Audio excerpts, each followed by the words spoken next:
राधे राधे, हरे कृष्णा। आप सभी का दिन शुभ और मंगलमय हो। इससे पहले कि सारी कथाएं, सारे अध्याय सुनने के लिए आप सबका बहुत बहुत धन्यवाद। और ख़ास तौर पर ऐसे श्रोताओं का बहुत बहुत धन्यवाद जो अपना कीमती समय निकालकर हर दिन नियम से कमेंट करते हैं। मैं व्यवस्था के कारण आपके कमेंट्स का रिप्लाई नहीं दे पाती हूँ, लेकिन सारे कमेंट्स पढ़ती हूँ और मुझे आपके कमेंट्स पढ़ना बहुत अच्छा लगता है। जब आप कमेंट्स के माध्यम से बताते हैं कि आपको ये कथाएं कैसी लग रही हैं, या जब आप भगवान का नाम लिखते हैं तो बहुत अच्छा लगता है। इसी तरह से आप कमेंट करके कभी कभी मुझे प्रोत्साहित जरूर किया कीजिए। आज की कहानी है वृंदावन धाम के दिव्य बुलावे की। वृंदावन धाम, ये सौभाग्य हर किसी को नहीं मिलता। जब वृंदावन से बुलावा आता है तभी हम जा पाते हैं, और ये सब कब होता है, किस तरह से होता है, कोई नहीं जानता। हम कितने भी प्लान बना ले, हम कितनी भी कोशिशें कर ले वृंदावन जाने की, अगर भगवान ने नहीं बुलाया, ठाकुर जी ने नहीं बुलाया, तो सारी कोशिशें बेकार हो जाएंगी, बाधाएं आती ही रहेंगी।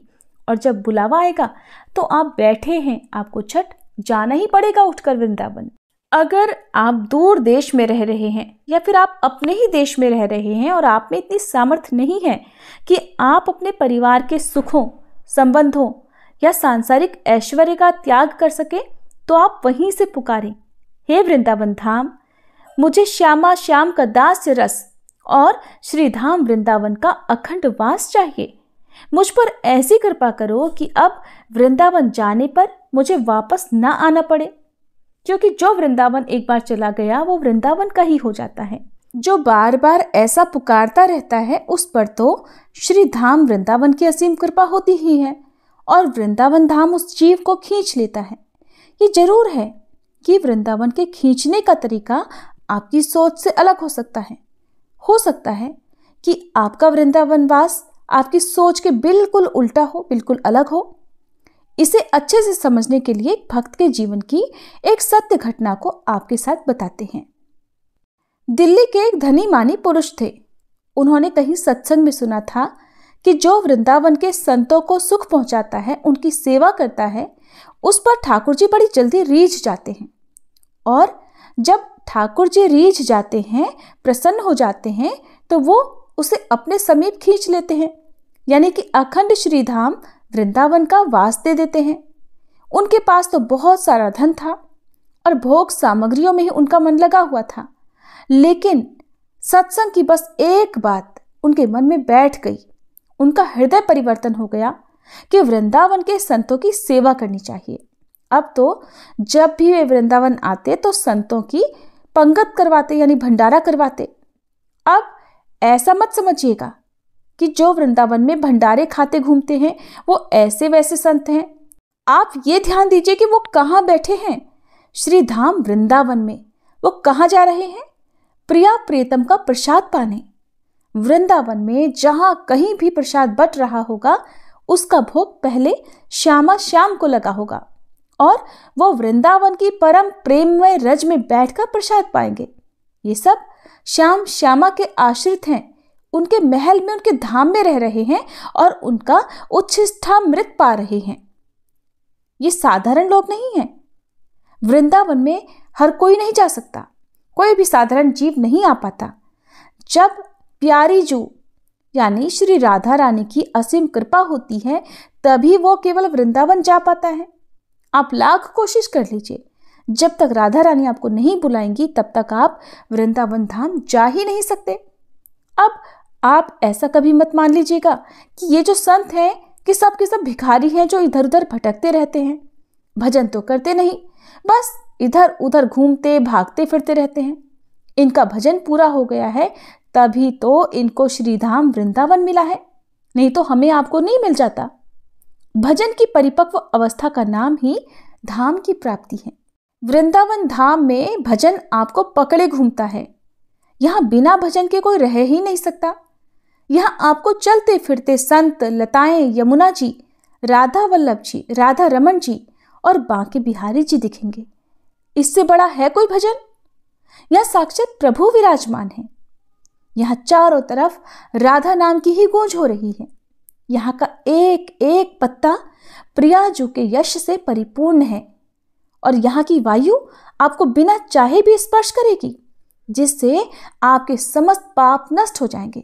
आपकी इच्छा नहीं भी होगी तब भी आपको पापों से मुक्त करने के लिए वह पवित्र वायु आपको स्पर्श कर ही लेगी। वृंदावन में जो कबहू भजन कछु नहीं होए, रज तो उड़ी लागे तनहि, पीवे यमुना तोए, वृंदावन शतलीला। किसी की वाणी की सामर्थ्य नहीं कि यहाँ की महिमा का वर्णन कर सके। यहाँ तो जो लोग केवल वास भी कर रहे हैं उनको भी आप ऐसा वैसा बिल्कुल मत समझिएगा।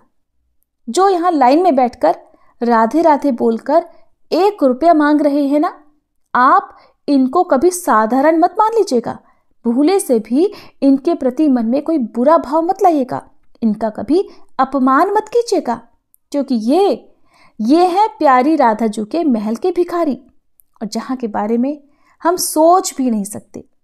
इसलिए यहाँ किसी भी वासी पर, वृंदावन धाम में रहने वाले किसी भी जीव जंतु पर कभी दोष दृष्टि ना करें, उनमें कमियां ना निकालें। ये सबसे बड़े धनी हैं। अब दिल्ली के जो धनी मानी पुरुष थे वो जब भी वृंदावन आते तो संतों का भंडारा कराते, और अब ऐसी उन पर कृपा हुई कि उनकी संपत्ति बढ़ना शुरू हो गई। उनका उत्साह बढ़ गया कि ये जो कुछ भी बढ़ रहा है वो संत कृपा से बढ़ रहा है। अब उन्होंने हर हफ्ते वृंदावन आना शुरू कर दिया। पहले जहां महीने में केवल 1 बार भंडारा होता था, अब 4-4 भंडारे होने लगे। अब तो उनका आनंद बढ़ने लगा और उनका हृदय आनंदित रहने लगा। उनका इकलौता पुत्र था और वो भी उन्हीं की तरह बड़ा सुशील, सज्जन और पढ़ने में बड़ा तेज था, और अब वो भी अपने पिता के व्यापार में हाथ बटाने लगा। एक बार उनके मन में आया कि वृंदावन के संतों को एक बार अपने घर दिल्ली बुलाया जाए। वृंदावन के संत तो बड़े उदार हैं, बड़े कृपालु हैं। अब क्योंकि वह पुरुष कई वर्षों से संत सेवा कर रहे थे, संत महाराज जी सब उन्हें जानते थे, इसलिए उनके यहाँ आने के लिए सारे संत राजी हो गए। अगले दिन वह धनी पुरुष एक बस लेकर आए और सभी संतों को दिल्ली ले जाने के लिए उसमें बिठाने लगे। उस बस में एक संत ऐसे आकर बैठे जो कभी किसी के भंडारे में नहीं जाते थे, यहाँ तक कि वो कभी वृंदावन की सीमा के बाहर तक नहीं जाते थे। सबको आश्चर्य हुआ कि ये संत जो वृंदावन की सीमा के कभी बाहर तक नहीं गए, वो आज दिल्ली की बस में भला कैसे बैठे हैं। सब लोगों ने उनसे कारण पूछा, पर उन संत ने कोई उत्तर नहीं दिया। बाकी सब संतों ने उन धनी पुरुष से कहा कि आपकी सेवा सफल हुई, जो ऐसी वृंदावन निष्ठा वाले संत आपके साथ जाने के लिए तैयार हो गए। बस दिल्ली पहुंची। दिल्ली पहुंचकर उन धनी मानी पुरुष ने सब संतों का खूब अच्छे से स्वागत सत्कार किया और सबको बड़ा अच्छा अच्छा प्रसाद खिलाया। प्रसाद पाकर जब संत सारे वापस जाने लगे तो उन्हीं संत ने, जो कभी वृंदावन की सीमा के बाहर नहीं जाते थे, उन धनी मानी पुरुष से कहा कि सुनो, तुम्हें वृंदावन ने बुलाया है और मैं तुम्हें बुलाने ही यहाँ आया हूं। किसी को भी उन संत महाराज की कोई बात समझ नहीं आई, और यहां तक कि उन पुरुष को भी, उन सज्जन को भी संत महाराज की बात समझ में नहीं आई, क्योंकि वो तो लगभग हर हफ्ते ही वृंदावन जाते थे। अब संतों की भाषा समझना बड़ी विचित्र बात है। किसी की समझ में नहीं आता कि संत महाराज क्या कह रहे हैं, उसके पीछे आशय क्या है। अब संत गाड़ी में बैठे, उन्होंने कोई भेंट दक्षिणा नहीं ली और वो वापस वृंदावन चले आए। अगले ही दिन क्या हुआ, एक दुर्घटना घटी। उन सेठ जी के इकलौते लड़के का एक्सीडेंट हो गया और दुर्भाग्यवश उसकी मृत्यु हो गई। ये है वृंदावन का बुलावा, जो अपने ढंग से बुलाएगा। सेठ जी की बड़ी इच्छा थी वृंदावन धाम बसने की, लेकिन कोई नहीं जानता कि वृंदावन आपको किस प्रकार, किस तरीके से बुला सकता है। अब उन सेठ और उनकी पत्नी ने विचार किया कि हमारे पास इतनी अथाह धन संपत्ति है, ये अब किसके लिए? जो था वो तो चला गया। अब उन्होंने तय किया कि वो सारी संपत्ति बेचकर वृंदावन के ठाकुरों को आभूषण पहनाएंगे, उन्हें भोग लगाएंगे और वहीं अखंड वृंदावन में वास करेंगे। अब इस कहानी को, इस कथा को, इस सच्ची घटना को सुनने वाले लोगों को लग सकता है, बहुत से लोगों को लग सकता है कि वो पुरुष तो इतनी संत सेवा कर रहे थे, ठाकुर जी की सेवा करते थे, इतने भंडारे करवाते थे, इतनी सेवा करने के बाद भी उनके इकलौते पुत्र की अकाल मृत्यु इस तरह दुर्घटनावश क्यों हो गई? सबसे पहले तो उस पुत्र को श्री धाम वृंदावन ने दिव्य देह प्रदान करके श्री राधा रानी की सेवा में समर्पित किया, और इसके बाद श्री वृंदावन धाम ने उन दंपत्ति की सब विषयों में से आसक्ति समाप्त करके उन्हें एकांतिक वृंदावन वास दिया, ताकि उन्हें कभी भी दोबारा दिल्ली की याद न आए। जो सदैव वाणी से ऐसा पुकारता रहता है कि मैं राधा माधव का रहस्यमय दास से रस प्राप्त करना चाहता हूँ, मैं श्री राधा माधव का दास बनना चाहता हूँ, हे वृंदावन धाम, मैं सब कुछ त्याग करके केवल और केवल आप में वास करना चाहती हूँ या करना चाहता हूँ, तो श्री वृंदावन धाम अद्भुत कृपा करके उसका पहले तो सब कुछ त्याग करवाता है। वृंदावन दो तरीके से आपका सब कुछ त्याग करवा सकता है। या तो वृंदावन आपके हृदय में विवेक के द्वारा वैराग्य पैदा कर दे, आपका मन हर तरफ से उचाट हो जाएगा, आपको किसी भी चीज के प्रति मोह नहीं रहेगा और आप स्वयं अकेले ही सब कुछ छोड़कर वृंदावन धाम चले जाएंगे। या फिर ऐसी स्थिति प्रकट कर देगा कि आपके पास कोई विषय सामग्री ही नहीं बचेगी, आपके पास कुछ सोचने के लिए बचेगा ही नहीं।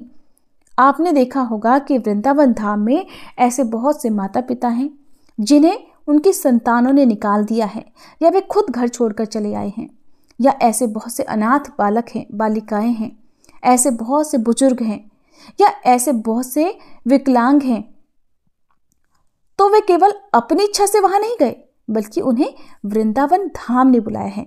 उस पवित्र वृंदावन धाम ने बुलाया है जहां जाने का सौभाग्य बहुत मुश्किल से मिलता है। इसलिए वृंदावन धाम के बुलावे को आप सहर्ष स्वीकार कीजिएगा। हम सबको वृंदावन धाम के बुलावे का इंतजार करना चाहिए, चाहे वो किसी भी परिस्थिति में हो। हमारे जीवन में जो भी सुख दुख आते हैं वो सब कुछ विधाता का विधान है, जो पहले ही तय कर दिया गया है। इसलिए सभी सुखों में, सभी भोगों से आसक्ति छोड़कर अपने मन में केवल अपने आराध्य का ही ध्यान करना चाहिए। तो सभी के सुखों की कामना करते हुए, सभी की दीर्घायु की कामना करते हुए आज कार्तिक मास महात्म्य की इस अंतिम कथा के साथ कथाओं का समापन करते हैं।